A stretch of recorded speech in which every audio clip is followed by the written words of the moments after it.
I'm Dr. Michael A. McLeod. I'm professor at Austin Community College.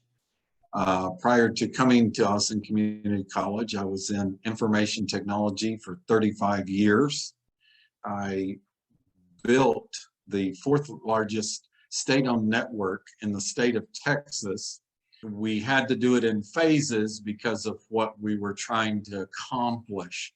And the security part took us about a year to build and an estimate of around $125 million. And we built probably the most secure network the state of Texas had ever seen. Hi, I'm Aaliyah. I'm with Phi Theta Kappa Honor Society, and I'm one of the Honors and Action officers. Honors and Action is a committee with Phi Theta Kappa's international organization. We work on researching projects that impact the community and then creating an action plan that will actively impact our community and help to make a difference. We researched in the spring and we found out that kids are being taught cybersecurity at school, but that's not really being forced at home. So on the fall, we're doing a website where we're going to have tip sheets about general cybersecurity safety and things that are important for parents to reinforce with the kids. We live in a modern digital age, and especially since the pandemic, more of our learning has moved onto the internet. Children are being exposed to the internet at a much younger age, and they're being exposed to it for hours and hours. The internet is the best tool, but at the same time, you've got to be very careful about what you're reading and researching and all. Social engineering has changed so much, they don't walk up to you anymore. They look over your shoulder while you're using your cell phone.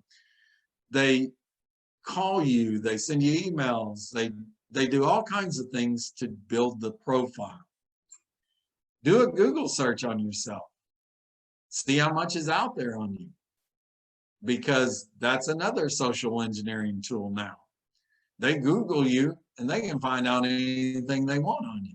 So their social media is backfeeding all of this data.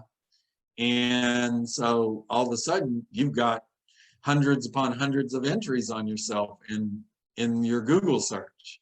I've spent many years without a social media presence, and I'm still around. I mean, I still enjoy life. You know, what you do is what builds your presence out there.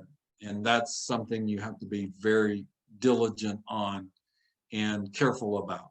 I grew up on the internet. I was born in 2002, so I've been on the internet for a long time. And a lot of the stuff that we've been learning and researching and creating our own resources for other people, I wish I knew and my parents knew when I was growing up. So having a hub for that research that's correct and safe would be awesome, especially for our local community. And obviously you can Google all this stuff, but people lie on the internet. Children are starting to use this technology when they're 2, and what does a 2-year-old know about safety or anything? They're just clicking on everything they see. So I think it's really important for you as a parent, to watch over what your children's doing and to make sure that they are in a safe environment. I work with kids from K through 12. A lot of what I see is kids being impacted and easily influenced by the technology and entertainment and media out there. I've seen kids unknowingly download malware, and it just affects their technology and their computers, and they're like, oh no, what just happened? I have no idea what I just did. So I hope that we can at least bring some awareness to these kids and help them in navigating their own lives through the technology that's available to them. So I would say start with a real legitimate internet security tool. It's the full suite of everything. Know where you're going and what you're trying to do. We live in the age of the internet, and we live in the age of technology, and it's so easy to get caught up in the quickness of the internet, but investing in cybersecurity knowledge and skills is beneficial to not only you in the long run, but also others around you. learn everything you can. That's the best way to take on cybersecurity. You've got to understand the bad guy before you can keep them out. It all comes back to the very simple thing: convenience or security. I hate to say, but that's really what it all boils down to.